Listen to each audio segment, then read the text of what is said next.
है, मिला हुआ है।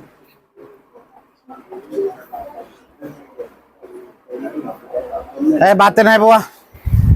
कल पिछले वीडियो में हम लोग आप तक करवाते कि कितना 45 तक क्वेश्चन बन के हम करवा चुके हैं बुआ। कहाँ तक करवा चुके हैं? जड़ तक, सॉरी 17 तक क्वेश्चन हो गया था। 17 तक वो क्वेश्चन हो गया था। आज से 18 क्वेश्चन स्टार्ट होगा। 18वां क्वेश्चन, इससे पहले हम सोशल वाला क्वेश्चन करवा चुके हैं, मनुष्य का क्वेश्चन करवा चुके हैं। NCERT book is the best book, याद रखिएगा।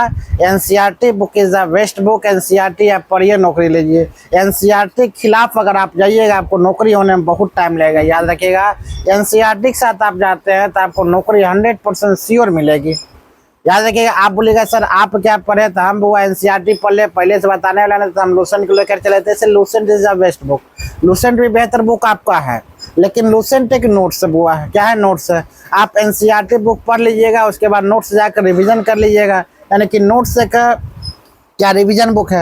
एनसीईआरटी बेहतर बुक है बुआ, आपका बेसिक तैयार करता है। और आपका लूसेंट जो है बुआ वो नोट्स है, आपको रिवीजन टाइप बुक है। तो आप लूसेंट को रिवीजन के तौर पर रखिएगा और एनसीईआरटी को बुआ हमेशा ये बेसिक तौर पर रखिएगा। एनसीईआरटी बेसिक तौर पर और लूसेंट होगा रिवीजन तौर पर। जब एग्जाम का 3 महीना 4 महीना बच जाए, जब फॉर्म हम कोई फिलअप कर चुके हैं, तब हम लूसेंट को उठाएंगे बुआ। एक धड़के से हम क्या कर सकते हैं? रिवीजन कर सकते हैं। तो लूसेंट आपको बहुत मत मिलेगा। लूसेंट आपको 45 से 50% एग्जामों में बुआ क्वेश्चन क्वालिफाई करवाता है बुआ, याद रखिएगा। तो लूसेंट वाले बेहतर है और एनसीईआरटी बेहतर है। लूसेंट से बेहतर एनसीईआरटी है। बेसिक के लिए एनसीईआरटी पढ़िए और रिवीजन के लिए आप लूसेंट पढ़िए, ठीक है। अगला क्वेश्चन की बात हम बोलते हैं। बिहार पुलिस बुआ दरोगा वाले स्पेशलिस्ट कहना चाहते हैं कमजोर तने वाले पौधे सीधे खड़े नहीं हो सकते हैं। जो कमजोर तने वाले पौधा होता है वो सीधा खड़ा नहीं होता है, हो सकता है ये भूमि का फैल जाता है। इन्हें क्या कहते हैं बुआ? कभी कभी देखते हो आलू का पौधा, आलू बुआ का तना है। आलू वाले पौधा देखे होइएगा, जो अपने तना से क्या होता है वह खड़ा नहीं हो पाता है, वह भूमि पर ही लेट जाता है। बहुत ऐसा पौधा आप देखिएगा जो भूमि पर ही लेट जाता है, उस समय क्या कहते हैं बुआ? विसर्पी लता कहते। उस समय क्या कहते हैं? विसर्पी लता।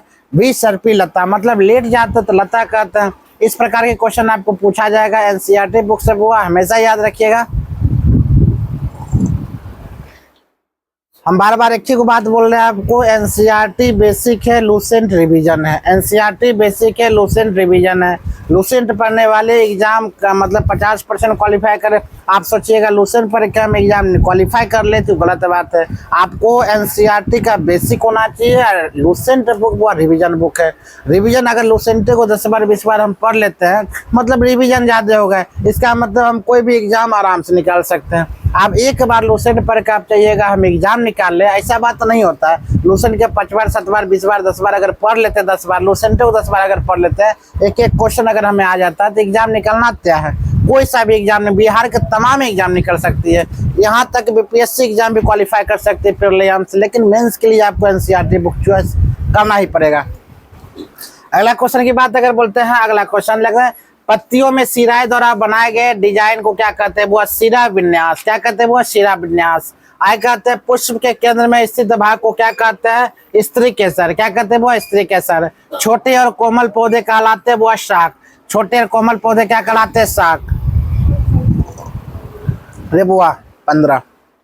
छोटे और कोमल पौधा क्या कहलाता है? शाक। छोटे, समझ में? छोटे और कोमल पौधा क्या कहलाता है? शाक कहलाता है। जिन पौधों में तने के आधार पर शाख निकलती उन्हें क्या कहते हैं? झाड़ियां। याद रखिएगा बुआ, जिन पौधे के तने के आधार पर शाख निकलती उन्हें क्या कहते हैं? हम झाड़ियां कहते हैं। तना पौधे में जल का करता बुआ संवहन। याद रखिएगा, तना पौधे में जल का करता बुआ संवहन। क्या करता है? संवहन। पौधे में बाष्पोत्सर्जन का कार्य किया जाता है पत्तियों द्वारा। किसके द्वारा बुआ? पत्तियों द्वारा। सलजम चुकंदर किस मुसला जल का उदाहरण है बुआ? याद रखिए बुआ, कुंभी रूप में। क्या होगा? सलजम चुकंदर किस मुसला जल का उदाहरण है बुआ? क्या बोलेगा? कुंभी जल का। वो बातें नहीं करो, बातें समझ में आता है। अगला क्वेश्चन की बात अगर बोले तो हम विभिन्न फूलों को क्या अलग अलग रंगों के होती है उन्हें क्या कहते हैं? पंखुड़िया बुआ। विभिन्न फूलों की क्या क्या अलग अलग रंग होती है, बिल्कुल उसे क्या कहते हैं वो? पंखुड़िया। पंखुड़िया का रंग क्या होता है? अलग अलग होती है। पंखुड़िया का कलर क्या होता है? वो अलग अलग होती है। फूलों के कितने भाग होते हैं बुआ? 4। याद रखिएगा, फूलों के कितनी भाग होती है? 4। फूलों की कितनी भाग होती है? 4। याद रखिएगा बुआ, फूलों की कितनी भाग होती है? 4। पत्ते पर रैखिक संरचना कहलाती है क्या? शिरा। पत्ते पर रैखिक संरचना क्या कहलाती है बुआ? शिरा। याद रखिएगा, यदि किसी फूल की पंखुड़ियां जुड़ी हो तो उसे फूल और कौन सा भाग जुड़ा होता है बुआ? स्त्री केसर। क्या? स्त्री केसर। बीज पुष्प के कौन सा भाग बनता है बुआ? बीजांड। याद रखिएगा, बीज पुष्प में कौन सा भाग बनता है? याद रखिएगा, बीजांड। अगला क्वेश्चन है, पौधे में तने का कार्य होता है बुआ? पानी तथा खनिज को जड़ से पत्ती तक पहुंचाना। पौधे के तने का कार्य क्या होता है? पानी और खनिज को जड़ से बुआ पत्तियों तक पहुंचाना ही क्या कहलाता है? पौधे के तने का कार्य होता है। तैयार भोजन को पौधा शेष में पहुंचाना। शाखाओं तथा पत्तों को सहारा प्रदान करना। निम्नलिखित में से कौन सा एक जड़ नहीं है? तो बुआ आलू। आलू एक जड़ है ना। हद कर दी आपने। याद रखिएगा, हौस हल्दी ये क्या हुआ? तना है। अदरक ये सब क्या है? तना है। आलू क्या है? तना है। यह फॉर्मूले होता है ये, ठीक है। हद कर दी आपने, यानी जितना डिजिट है सब आता है वो तना वाली फसल। याद रखिएगा, तना वाली फसल। हद कर दी आपने। जड़े पौधों की मिट्टी में मजबूती से जमाए रखती है, उन्हें मिट्टी में पौधे के क्या कहते हैं बुआ? स्तरिक। क्या कहते हैं? स्तरिक। स्त्री केसर का सबसे निचला और फूल हुआ भाग क्या कहता है? अंडाशय। क्या कहलाता है वो? अंडाशय। अगला क्वेश्चन की बात बोलता है 35वां नंबर क्वेश्चन आपका कह रही है, अंडाशय में छोटी छोटी गोल संरचना दिखाई देती है। अंडाशय में छोटी छोटी गोल संरचना दिखाई देती है, इन्हें क्या कहते हैं वो? बीजांड कहते हैं। इन्हें क्या कहते हैं? बीजांड कहते हैं। कहता निम्नलिखित में से पत्तियों में जालिका रूप सिरा विन्यास पाया जाता है, उसे क्या कहते हैं? तुलसी, धनिया और गुड़हल। निम्नलिखित में किन पत्तियों में जालिका रूपी सिरा विन्यास पाया जाता है? यार क्या? तुलसी, धनिया और गुड़हल। अगला, पुष्प के किस भाग में अंडाशय मिलता है वो? स्त्री केसर से। किस में मिलता है? स्त्री केसर से। पुष्प के किस भाग में अंडाशय मिलती है? स्त्री केसर से। प्राक्कन किस में पाया जाता है वो? पुंकेश्वर। याद रखिए, प्राक्कन किस में पाया जाता है? पुंकेश्वर में। प्राक्कन किस में पाया जाता है वो? पुंकेश्वर में। जब प्राथमिक मूल जीवित रहता और आगे बढ़ता तो उसे क्या कहते हैं वो? मूसलाजड़। याद रखिए, मूसलाजड़। और जब प्राथमिक मूल जीवित रहता आगे बढ़ता तो उसे हम क्या कहते हैं वो? मूसलाजड़। क्या कहते हैं? मूसलाजड़। निम्नलिखित में से पौधा किस कार्य भूमि से जल, पोषक तत्व, अवशोषण तथा पौधे के सहारा प्रदान करता है, उसे क्या कहते हैं वो? जड़। उसे क्या कहते हैं? जड़। सरसों का पौधा किस जड़ का उदाहरण है? हम क्या कहें? मूसलाजड़ का। याद रखिएगा, सरसों का पौधा किसका उदाहरण हम क्या करेंगे? मूसलाजड़ का। गेहूं का पौधा किस जड़ का उदाहरण हम क्या बोले? रेशेदार जड़ का। याद रखिए, रेशेदार। गेहूं का पौधा किसका उदाहरण है वो? रेशेदार का। प्रकाश संश्लेषण में निकलने वाले ऑक्सीजन पौधे की जड़ों द्वारा अवशोषित किस प्राप्त करती है वो? जल के माध्यम से। निम्नलिखित में से किस अंडक में उपस्थित होता है वो? बीजांड में। पौधे में गैसों का आदान प्रदान किसके माध्यम से होता है? रंध्र के माध्यम से। ये सब छोटा मोटा क्वेश्चन बुआ रे लड़का, बात मत करो, इधर आ जा। पौधे में गैसों का आदान प्रदान होना किसके माध्यम से होता है बुआ? याद रखिएगा, किसके माध्यम से? रंध्र के माध्यम से। किसके माध्यम से? रंध्र के माध्यम से। कमजोर तने पौधे सहायता से ऊपर चढ़ जाता है, ऐसा पौधों को क्या कहते हैं वो? आरोही। उसे क्या कहते हैं? आरोही। प्रकाश संश्लेषण द्वारा पौधे पैदा करते हुए कार्बनिक द्रव्य। आपका पौधा वाले क्वेश्चन आपका खत्म हो जाता है बुआ। पौधा द एंड होता है। आप पौधे से अगर रिलेटिव क्वेश्चन कुछ पूछता है, इससे बेहतर आप क्वेश्चन आपका नहीं पूछेगा। पौधा खत्म। ये सब जिया जितना भी है हर एक एग्जामों के लिए बेनिफिट वो आपको करेगा, खास करके बिहार दरोगा, बिहार पुलिस, बिहार एसएससी के लिए आपको ज्यादा बेनिफिट करता है। ठीक है, अगला क्वेश्चन आप लेकर चलते हैं। इसका नाम है बुआ जीव विशेष और आवास। हाँ, जीवों का आवास के बारे में हम लेकर चलते हैं। जीवों का आवास नंबर 1 क्वेश्चन कहती है आपका, जीवों का आवास के बारे में अगर क्वेश्चन लेकर चलता है, पहला क्वेश्चन आपको स्क्रीन पर बोर्ड पर दिख रहा होगा। ये क्वेश्चन हमेशा पूछा जाता है, पिछले बार में बिहार पुलिस में क्वेश्चन पूछा गया, लेकिन क्वेश्चन का थोड़ा टाइप नहीं था, क्वेश्चन कुछ अलग चेंजिंग रूप में पूछा था। जिस स्थान पर सजीव रहते हैं उन्हें क्या कहते हैं वो? आवास। उसे हम क्या कहते हैं? आवास। जिस स्थान पर सजीव रहते हैं उसे हम क्या कहते हैं वो? आवास। याद रखिएगा, जिस स्थान पर सजीव रहते हैं उन्हें हम क्या कहते हैं? आवास। नागफनी में प्रकाश संश्लेषण किसके द्वारा होता है? वो तन के द्वारा। याद रखिएगा, नागफनी जो करता है वो प्रकाश संश्लेषण किसके द्वारा करता है? नागफनी। नागफनी एक पौधा हुआ है। नागफनी अपना जो प्रकाश संश्लेषण करता है वह किसके माध्यम से करता है? तो हम क्या बोलेंगे? तन के माध्यम से। अनुकूलन किसे कहते हैं? परिवेश में रहने वाले योग्य बनना, उसे क्या कहते हैं? अनुकूल। जैसे कि हम लोग जिस अनुकूल में रहते हैं, जिस परिवेश में रहते हैं उसे हम क्या कहते हैं? अनुकूल ना। उसी अनुकूल में हम ढल जाते हैं उसे हम क्या कहते हैं? अनुकूल या प्रवेश। निम्न में से कौन सा मरुस्थलीय पौधा है? तो कैक्टस। कैक्टस की बात अगर बोला जाए जो हमारा असलिया पौधा है, तो क्वेश्चन में अगर निम्नलिखित में से अगर पूछा जाए या कौन सा पौधा, तो हम क्या बोलेंगे? कैक्टस। उसे हम क्या बोलेंगे? कैक्टस। निम्नलिखित में से कौन सा पौधा, उसे हम क्या कहें? कैक्टस। निम्नलिखित में से कौन सा पौधा है, उसे हम क्या कहें? कैक्टस।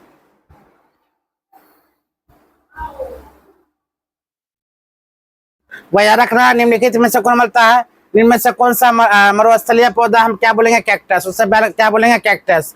याद रखना वो हाइड्रेलिया। हाइड्रेलिया पौधा क्या है? जलीय। हाइड्रेलिया पौधा क्या कहते हैं? वो जलीय पौधा है। अगला क्वेश्चन है, कौन सा जीव रात्रि चरता है? रात्र में कौन सा जीव वो चरता है? रात्रि की बात अगर बोला, कौन सा जीव वो चरता है रात्रि में? याद रखना, चमगादड़। क्या कहते हैं? चमगादड़। निम्न में से सजीव कौन सा है? वो मशरूम। अगर सजीव की बात बोला जाए, मशरूम। सजीव की बात बोलते क्या होता है? वो मशरूम। याद रखिएगा, सजीवों की बात बोलते मशरूम। वह प्रक्रिया जिसमें अवशिष्ट पदार्थ शरीर से बाहर फेंके जाते उसे हम क्या कहते हैं? उत्सर्जन। उसे हम क्या कहेंगे? वो उत्सर्जन। वह प्रक्रिया जिसमें अवशिष्ट पदार्थ शरीर से बाहर फेंके जाते उसे हम क्या कहते हैं? वो उत्सर्जन। उसे हम क्या कहते हैं? उत्सर्जन। अगला क्वेश्चन की बात बोलते हैं, पर्वतीय प्रदेश के पौधे के पत्ते होते हैं क्या? सुई के आकार का। याद रखिएगा, सुई का आकार का। सुई का आकार का। पीछे से वहां ऐसे लेना सीधा। हाँ वहां उधर से ले, उधर सीधा करके टेढ़ा सब लेना।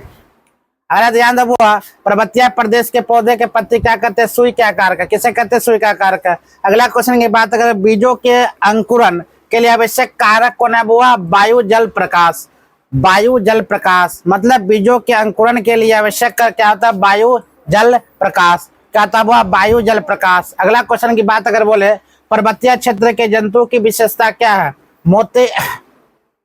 मोती त्वचा, शरीर, लंबे बाल एवं शरीर फर का ढाका होता है। याद रखें, शरीर फर का ढाका होता है। अगला क्वेश्चन की बात अगर बोला जाए, वो पौधे अपना भोजन कैसे बनाता है? प्रकाश संश्लेषण के द्वारा। प्रकाश संश्लेषण के द्वारा पौधे अपना क्या बनाता है? वह भोजन बनाता है। पर्णहरित में निम्नलिखित में से कौन सा तत्व पाया जाता है? वह मैग्नीशियम। कौन पाएगा? मैग्नीशियम। याद रखिएगा, पर्णहरित में निम्नलिखित में से कौन सा तत्व पाया जाता है? हम क्या बोलेंगे? मैग्नीशियम। क्या बोलेंगे? मैग्नीशियम। अगला क्वेश्चन की बात अगर बोले, निम्नलिखित में से कौन सा क्लोरोफिल घटक नहीं है? कैल्शियम।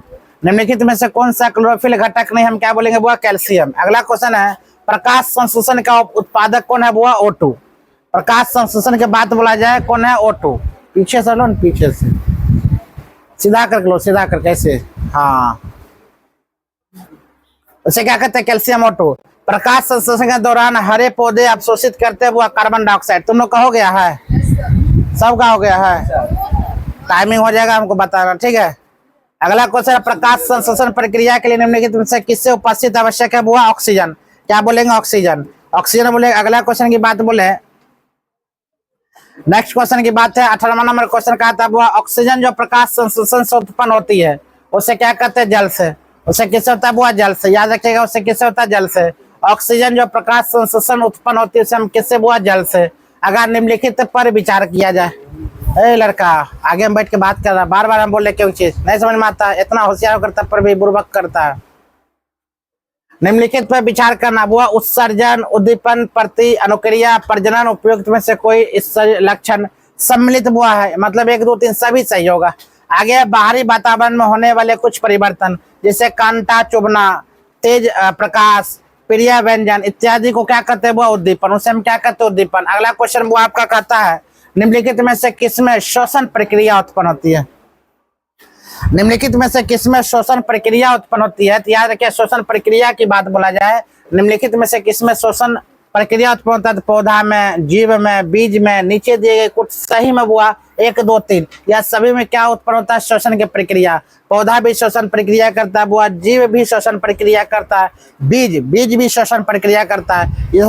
यह सब क्या करता है? बुआ श्वसन प्रक्रिया करता है। हो गया कन्फर्म? किसका नहीं हुआ? देखो तो बढ़िया से करो तो रिकॉर्डिंग प्रोफेशनल टाइप पे। ध्यान दो, अगला क्वेश्चन की बात अगर बोले, क्या मिनट हो गया नीरज? 1 मिनट और बोल देना, ठीक है। प्रकाश संश्लेषण में कौन सी रंग सर्वाधिक प्रभावकारी है? प्रकाश संश्लेषण में कौन सी रंग सर्वाधिक है? वो लाल। या लाल प्रकाश के रंग बहुत सबसे ज्यादा होता है। याद रखिए, लाल प्रकाश के रंग क्या होता है? सर्वाधिक होता है। अगला क्वेश्चन है प्रकाश संश्लेषण क्रिया में पादप का क्या ग्रहण करता है? वो CO2। क्या करता है? CO2। आगे प्रकाश संश्लेषण क्रिया में पादप कौन सी गैस निर्मुक्त होता है? वो O2। क्या बोलेंगे? O2। प्रकाश संश्लेषण की क्रिया में पादप कौन सी गैस निर्मुक्त होता है? O2। बाष्पोत्सर्जन के लिए पौधे में निम्नलिखित संरचनाओं में कौन जिम्मेदार है? वो स्टोमाटा। याद रखना कौन? स्टोमाटा। बाष्पोत्सर्जन के लिए पौधे में निम्नलिखित संरचना कौन से जिम्मेदार है? हम क्या बोलेंगे? स्टोमाटा। क्या बोलेंगे? स्टोमाटा।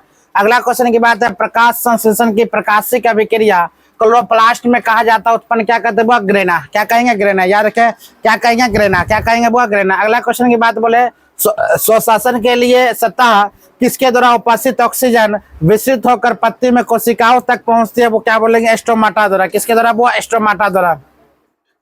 पौधे के पत्ती श्वसन की क्रिया में वायु के अंदर लेती है। इस प्रक्रिया के अगले चरण में पत्ती निम्नलिखित में से क्या करती है? याद रखिएगा इसका आंसर होगा आपका ऑक्सीजन का उपयोग करती है, कार्बन डाइऑक्साइड वायु में निष्कासित करती है। ऑक्सीजन का वो उपयोग करती है, वायुमंडल कार्बन डाइऑक्साइड का निष्कासित करती है।